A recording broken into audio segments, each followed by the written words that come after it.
call to order our work session for this evening, and I'm going to immediately turn it over to Mr. Luckett. Thank you, Mayor. Good afternoon, everyone.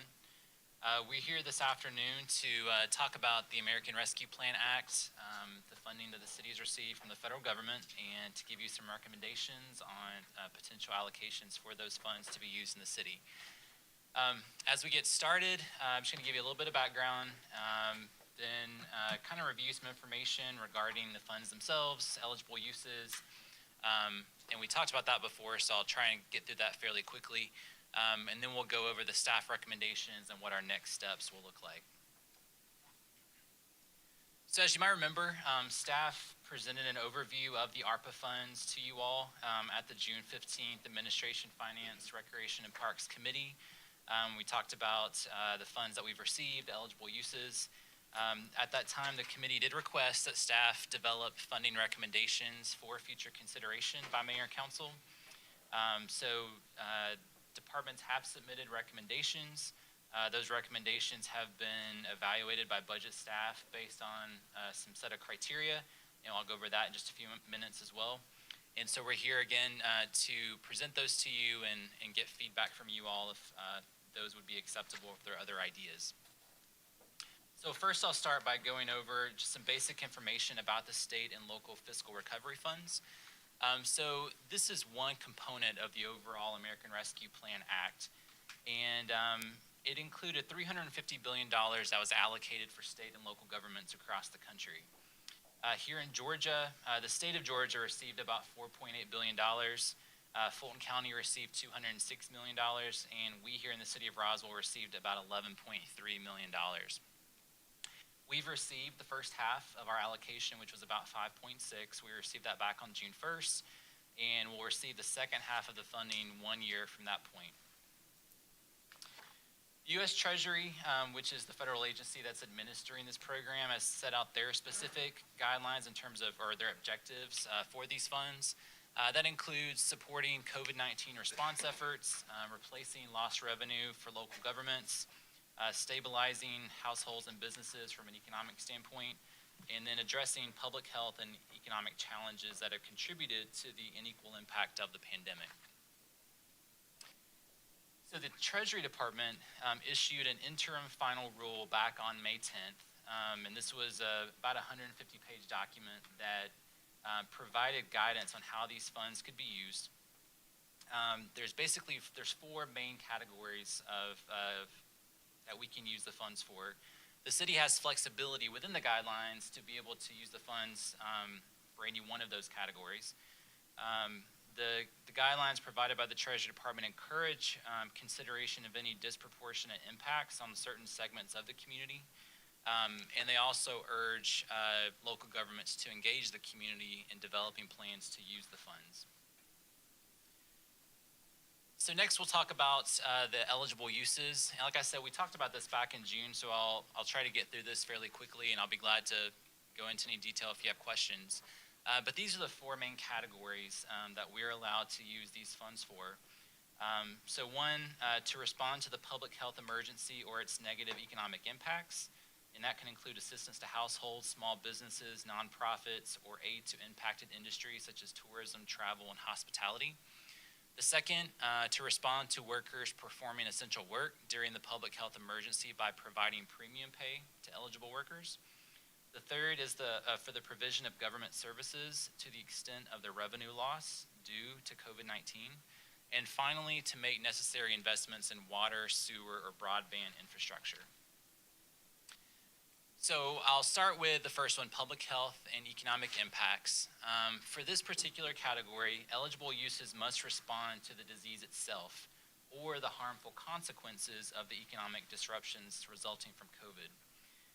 So the requirement is that we have to identify, if we use funds under this category, we have to identify the problem or the need that's directly connected to COVID, and then identify the program or service that we intend to fund that is supposed to directly address that particular need or problem.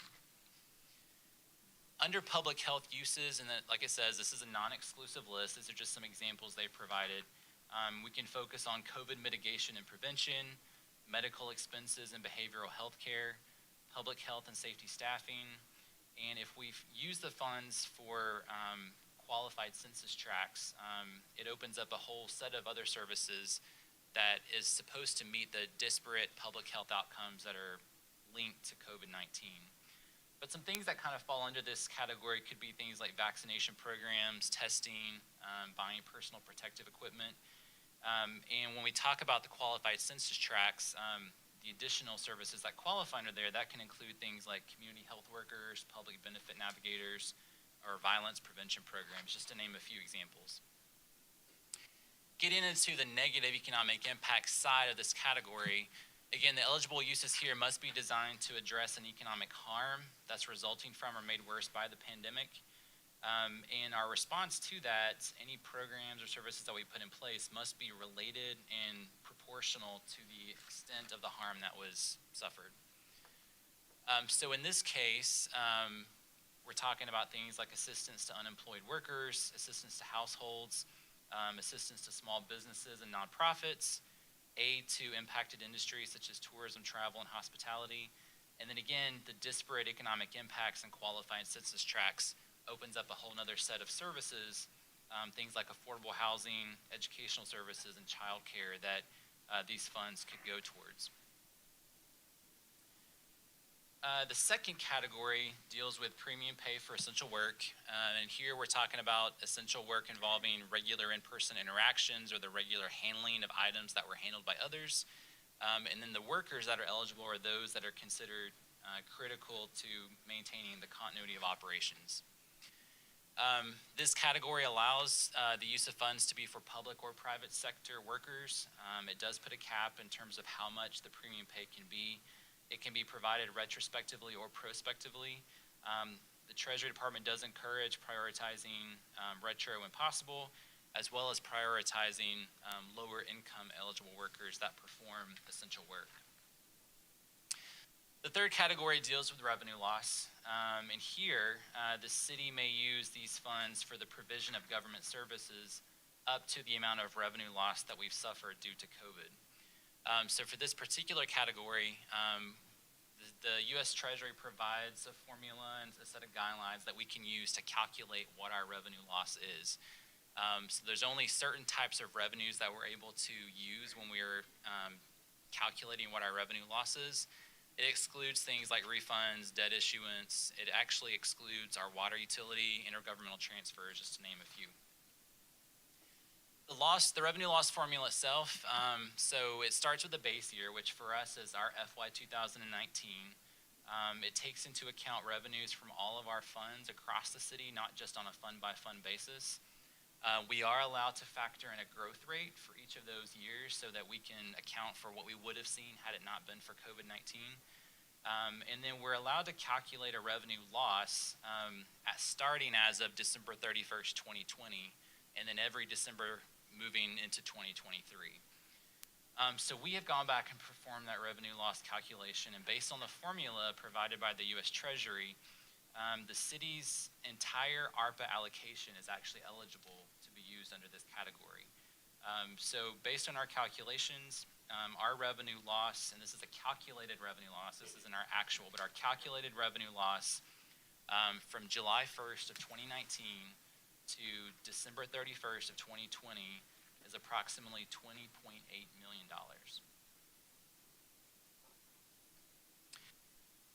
And if we're using funds under this category, as I mentioned earlier, these funds are eligible for the provision of government services, and they also refer to this as direct service to residents.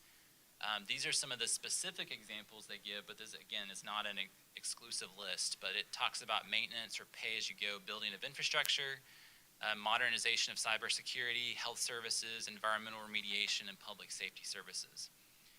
Specifically excluded would be debt, legal settlements, or just putting the money in our reserve fund. Finally, the last category is our water, sewer, and broadband.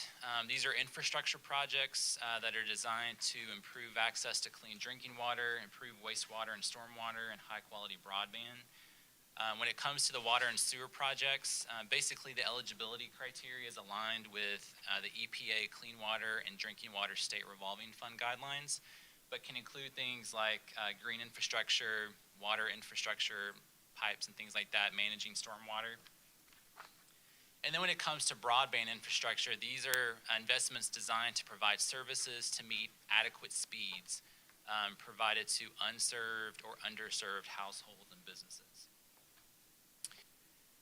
Some of the other guidance that we've received, we cannot use the funds for supplementing our pension funds.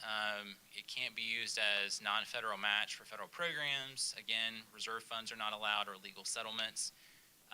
These funds are treated as federal grants, and so they're subject to all the federal grant audit requirements that we're used to dealing with.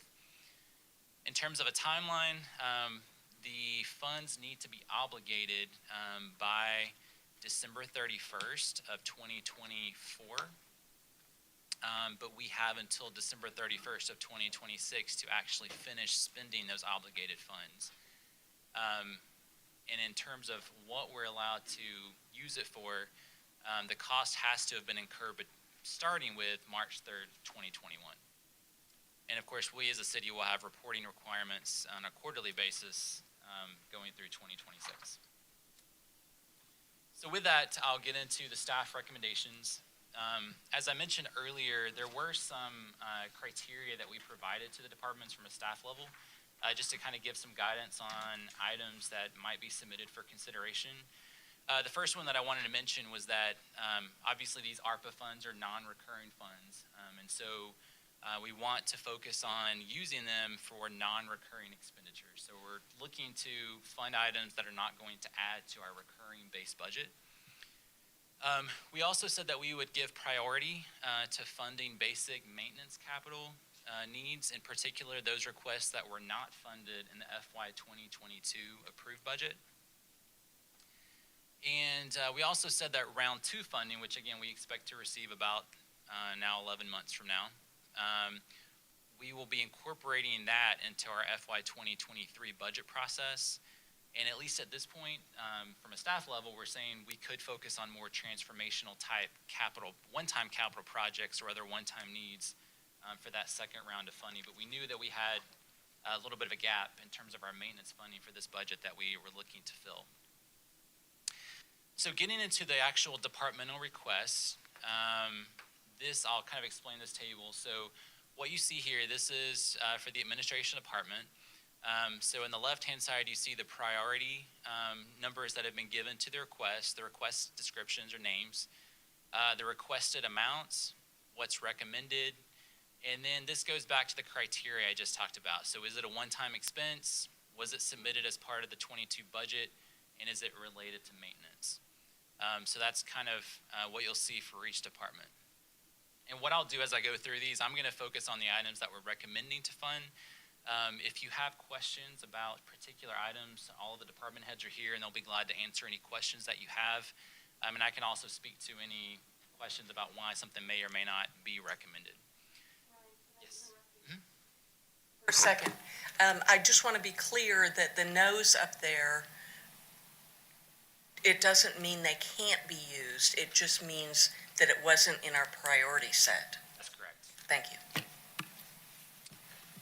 So for the administration department, we are recommending, there are total requests of $2.5 million. We're recommending to fund $2 million, and that's for one request, and that would be for our facility maintenance across all of our city facilities, our FCA program as it's known. As you might remember, there was only about $195,000 funded in our FY 22 budget for our facility maintenance, although about a little over $2 million in identified planned scheduled maintenance needs. So that's the only request that we're recommending for funding for administration. Environmental Public Works submitted requests totaling $2 million, and we are not recommending any of those at this point. Couple of reasons. One, in the 22 approved budget, the budget did include $900,000 for stormwater maintenance, as well as $400,000 for water line replacement. The other big reason for our recommendation is that through the state ARPA funds that are being administered through the governor's office, We are recommending that the department pursue those funds because they are specifically setting aside about $250 million for water and sewer infrastructure projects for local governments. That's local governments and state agencies are eligible to apply. And that timeline, all applications are due by the end of this month. For the fire department, they submitted about $6.4 million in requests, and we're recommending requests in the amount of $254,000. That includes an I-plan table workstation for the fire marshal's office, and this is to assist them in their plan review process. We're also recommending the replacement of a EMS utility terrain vehicle in the amount of $30,000. A fire station lighting upgrade in the amount of $82,400, and the replacement of an air cascade system, and that is dealing with their breathing apparatus and being able to refill canisters, and that's in the amount of $125,000.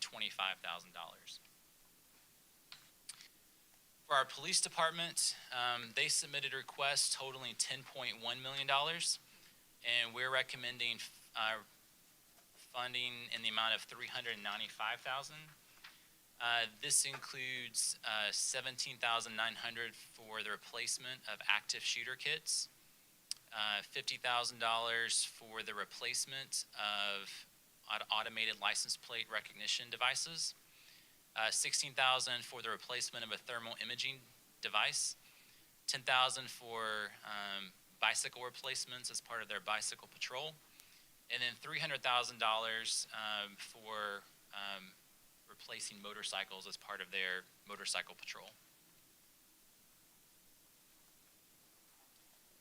In our Recreation and Parks Department, total requests there were about $2.4 million, and we are recommending funding $1.3 million in requests, and this includes a lot of various maintenance items, so just general rec and park maintenance program, system-wide park improvements for $100,000, trail repairs, light pole replacement, small equipment replacement, historic home property maintenance, playground replacement, large equipment replacement, and then skipping down to replacement of the gym floor in the physical activity center. And then on the next page, one other item, replacement of the pool deck at the Adult Aquatic Center. So those items are totaling $1.3 million. And then in our Transportation Department, they submitted requests totaling $3.7, and we're recommending a total of $1.6. That's $1 million for road resurfacing, $65,000 for an asphalt compaction roller, $35,000 for speed management and pedestrian safety program, and then $500,000 for sidewalk connectivity. Again, these are items that were submitted in the budget process, and also thinking through, we could see these items again as part of the mid-year to fund some of these amounts that we typically see, or even larger than this, on an annual basis. So. And then finally, we did have a citywide request that as staff were recommending setting aside $100,000 for Cobit Contingency. And basically this would be funds set aside as we're seeing cases rise. This could be used for ARPA eligible expenditures, but specifically dedicated for any kind of supplies or items that we need to mitigate or prevent COVID spread. So personal protective equipment and things like that. So to summarize, our round one available funding was $5.687 million. We had requests totaling $5.671, and that leaves about $15,000 remaining out of that allocation. In terms of next steps, as I mentioned, we're here to gather feedback and input today, and also look for feedback from the public. And as you saw in the timeline, in terms of deadlines, we have time to decide this. There's no rush to decide this immediately. I would say the only rush is for these maintenance items maybe that departments have occurring, or the maintenance needs that are occurring now. But from a funding perspective, we have plenty of time. And then once we have some guidance, we would need a budget amendment to appropriate these funds for whatever uses are approved. So with that, that concludes the presentation, and I'll be glad to answer any questions. Does council have any questions? Councilmember Tizer? There it is. Okay. Director Luckett, I think what I heard you say is, and let me see if this is a hypothetical that works. Let's say that we take this home, talk to people, talk amongst ourselves, and we agree on $2.2 million worth of the 5.7. Can we put that into play immediately and then continue to work on the rest of the amount, or does it all have to come in at once? No, it can go in any way that council approves it. Councilmember Judy? Yeah, Councilmember Tizer got my question. Is there any way from the department heads we could get what is kind of in a priority of spending, what is, needs to be spent now in the maintenance realm, or what needs to can wait a little bit? Because I think as we go, a lot of this is going to change, especially with where we are right now. We really don't know what the next couple months look like, and if we start to have issues, then all that might change. All our priorities might change. But if we're keeping enough back and funding the maintenance that we need to fund right away, I think that would help me make decisions. Yes, we can get that information. And I can just generally speak to that, I would assume that a lot of these items, because they were items from the budget that are typically funded every year, that most of them are probably needed sooner than later, but we can definitely get specific details. Councilmember Wilsey? Yes, thank you, Mayor, and thank you, Ryan, for the presentation and the work that you and all the department heads have done. Question that I would have is, we're looking at the individual items, if we can get more detail from the department heads on some of the items. Some of them are pretty straightforward, but I think some of them, particularly regarding park improvements and what's planned at the historic homes, I would just like to have a better understanding of what we're looking at and what we can accomplish with the funds. Okay, great, thank you. Councilmember Hall? No. I did not see his arm up. No. Yes, you- I'm just kidding, because we're going in order. Thank you. Thank you, Ryan. Couple of questions. I just want to confirm, did we hire a consultant to help on some of the other areas of funding that we had talked about in other meetings? So we're working on that. We have the scope of work together, and we're getting ready to put that RFP out on the street to move forward with that. Okay, so there's potentially other funding that will be discovered. Okay, next question is just on the way that this is booked in on our books. So half of it, the almost 6 million, 5.7 is going into this fiscal year budget, the one that started in July. And was it already part of that budget process, or where is this going to appear, and how is it going to appear? So it will appear in the budget, in terms of the budget, it'll appear however you all decide to amend the budget to appropriate it. So currently we have a separate fund set aside to account for it, and it's just kind of sitting in our deferred revenue account. And then as we appropriate it to be used, it'll become part of the FY, whatever budget, whatever fiscal year that is. So basically, if we choose to, since we qualify for it to go in the general fund, it can just go as a general fund against the existing budget that we've adopted. Is that correct?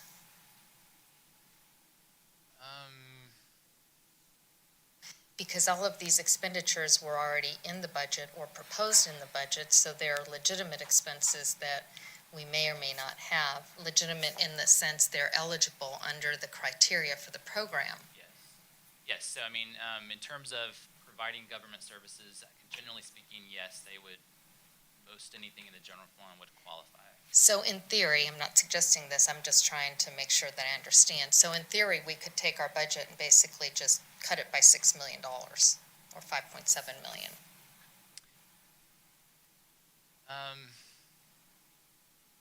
Off the top of my head, I mean, I think that's probably the case. But I need to think through that a little. Okay, no, I'm just conceptually trying to move the funds around. And obligated and incurred, I think you answered that. You said that they're obligated, so they would have to be incurred. What's the definition of incurred? So we would have to have them obligated, like specified for a project by December 2024, and then we have until 2026 December to actually spend it. So. Okay, and then my last question, or two more questions. On the loss of income, I didn't see tourism and hotels. How can tourism and hotels be helped? I know these are different department things, but what would be an example where we could help tourism and hotels in that particular segment that was really hit hard in Roswell? Some of them could include things like we've done already, which would be like grants. You could do that. Some of the other examples they gave would be, items that could help them more safely open, which they're already open, but more safely operate, like barriers or signage, or if they had projects that got delayed because of COVID, we could actually contribute towards that to help them out. And then just my last question. So effectively, everything that you discussed here, this 5.6, we could do that with the 23 portion, the second half of the funds. Yes. Okay. All right, thank you. Additional questions, Councilmember Zapata? Thank you, Mayor. So if understood correctly, the criteria is not to use this for recurrent maintenance, correct? The idea is to either new or new capital improvement, or, so I understood correctly? So the criteria that we as a staff established was that we didn't want to use it for one time. We only wanted to use it for one-time expenses. And you're right, in that some of our maintenance that were included here is recurring, but that is something that's allocated on an annual basis as part of our budget process. And so the thinking is that this would be a one-time measure to fill a gap that we had as part of our 22 budget. It's not that we would plan on, it's not part of our annual recurring base budget. That's kind of the difference as we see it. Okay, yeah, because I would like to bring forward here, I need to bear with the residents in details all these lines, but just to bring a couple of examples from Public Works, water line replacement. They requested, I believe, correct me if I'm wrong, additional $500,000 on top of the $400,000 that have been already approved. Correct. And these have not been recommended. So how I see this extra one-time opportunity for investment is to accelerate already programs that they're on course to improve, in this case, the quality of the water lines aging in the city of Roswell. So not seeing the 400 plus 500,000 make me think that, okay, we're missing opportunity here to accelerate a program like a water line replacement. Going back to Parks and Rec, I see on the first line that was cut from the regional budget $310,000 for maintenance program. So now they're proposed to use this money to use something that is recurring and will have been cut from the 2022 budget. So my concern is, like, we're using here money, might be one-time opportunity, paying two times in 1 year apart, that we should be contemplating in a regular basis on our budget. So I have a concern on that. I think that we are, either miscalculating maintenance programs, in this case, line 1 of the Department of Parks and Rec. This is not accelerating. This is just to fulfill the minimum required by the department.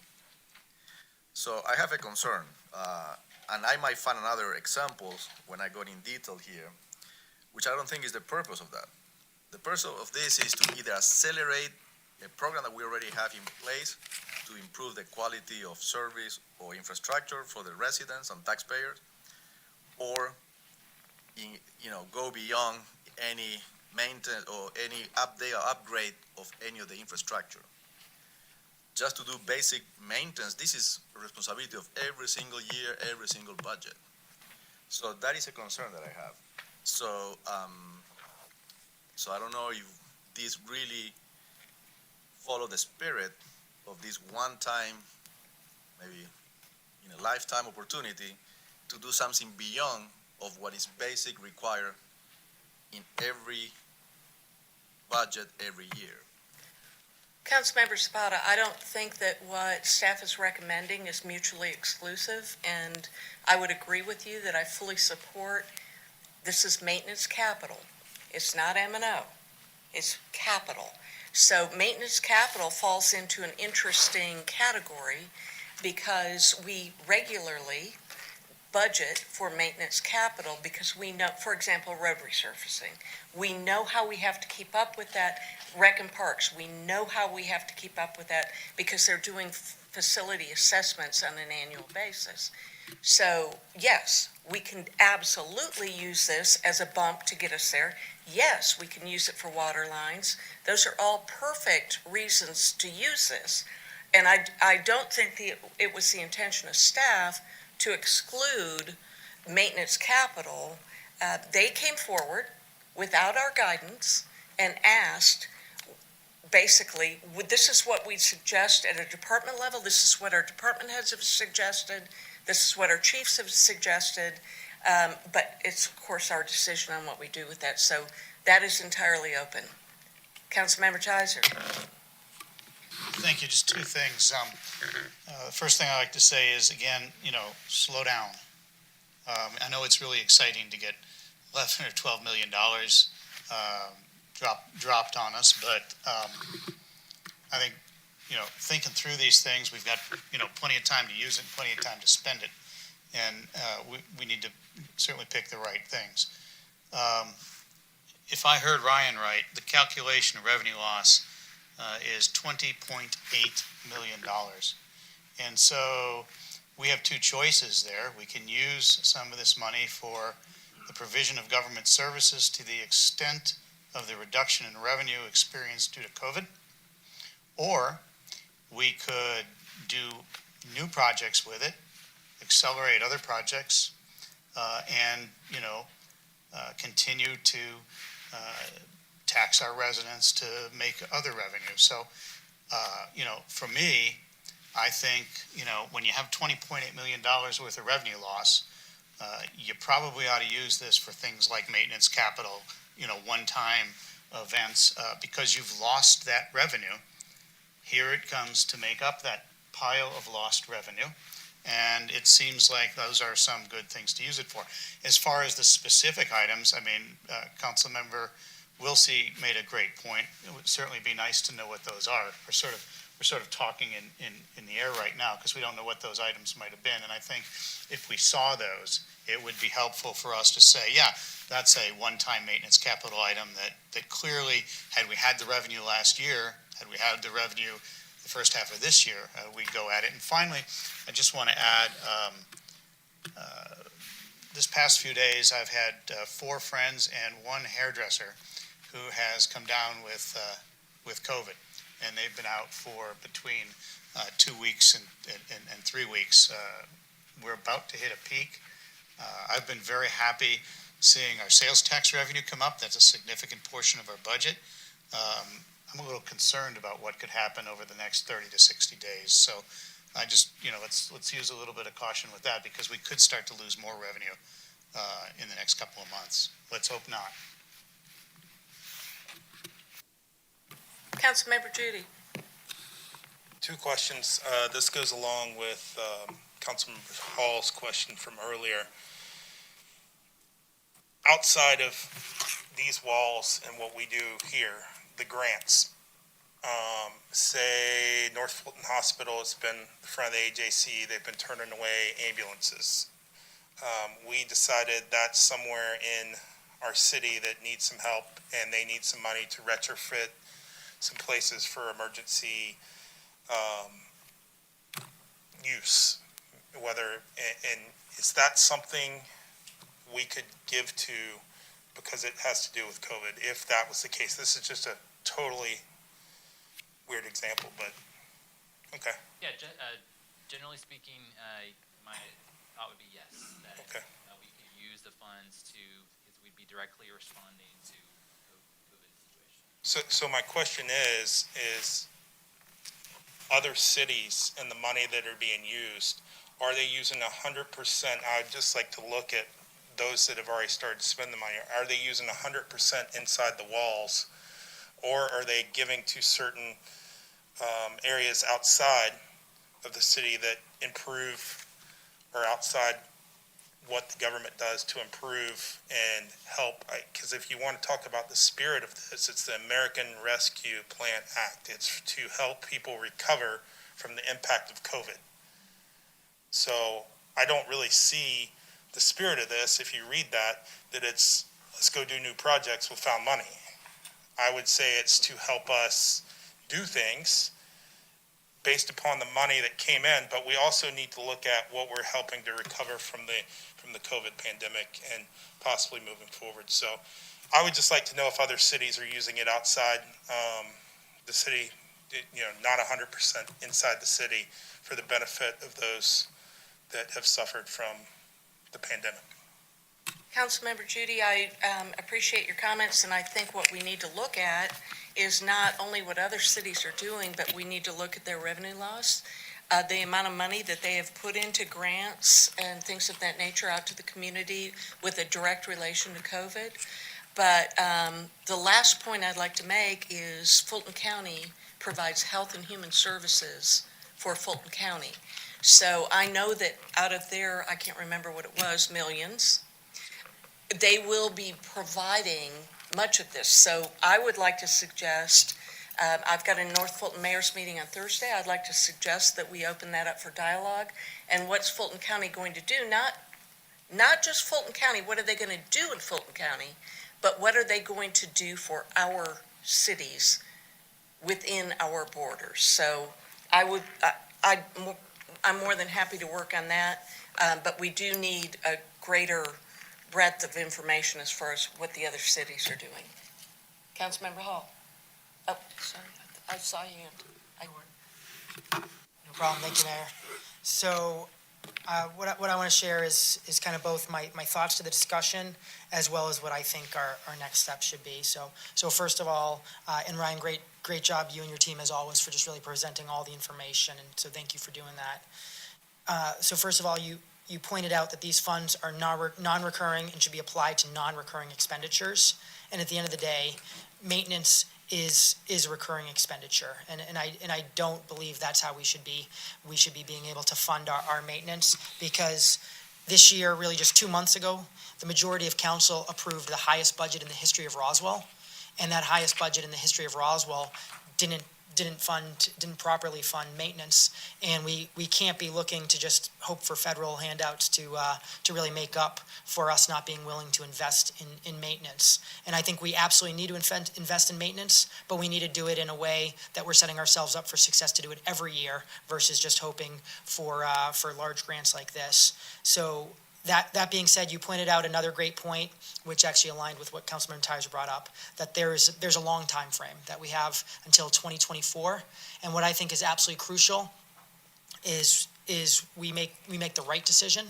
And to make the right decision, I feel we need to get a lot more community involvement, which you had also brought up in here, which I appreciate. So I think really what this council should really be discussing is how do we ensure proper community engagement through education, raising awareness of basically everything you just presented to us, and really getting their input on what are the important priorities, as well as it might be some that staff's listed, it might be some that staff has not thought of. I think it's absolutely crucial that this council is doing what's best for the community and those that we represent, because with that we certainly have the justification through the rules on the lost revenue.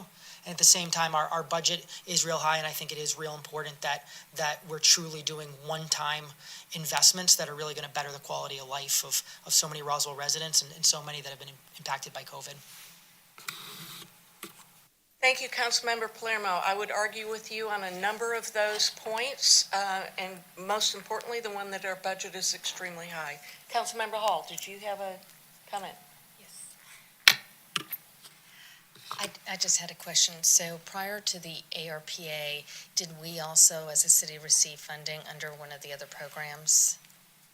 We received the funds from Fulton County through the CARES Act, And that was approximately $4 million. 4 million, okay. And that went to cover that basically covered our out-of-pocket costs? Some, and it also was used, most of it was allocated during the mid-year budget amendment during FY 2021 for various city maintenance needs that were deferred at the approved budget because we were so unsure of what was going to happen with COVID Okay, last year. okay, thank you. I couldn't remember what that amount was.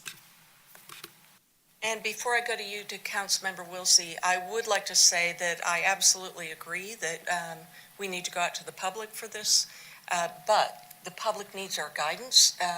We don't just go to the public and say, what do you want to do with this money? You choose, we'll do it.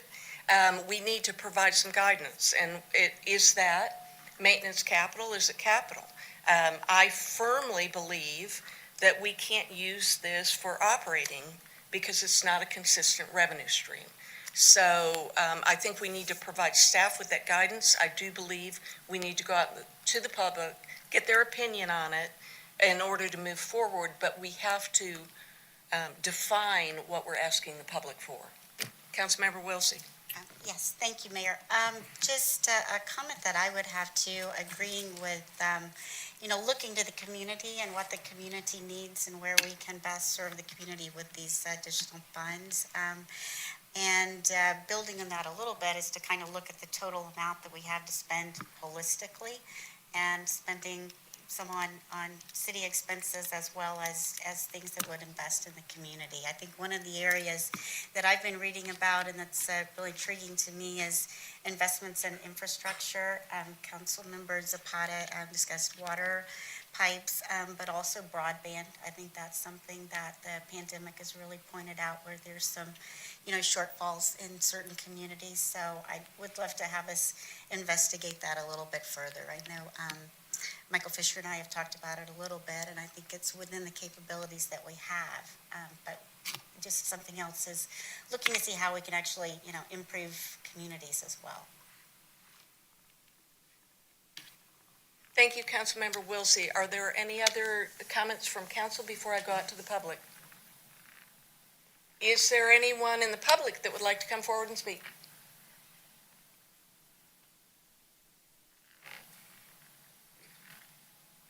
I don't see any hands up.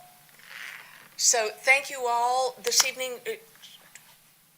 Mr. Luckett, do you have the guidance that you need to take us forward to the next step?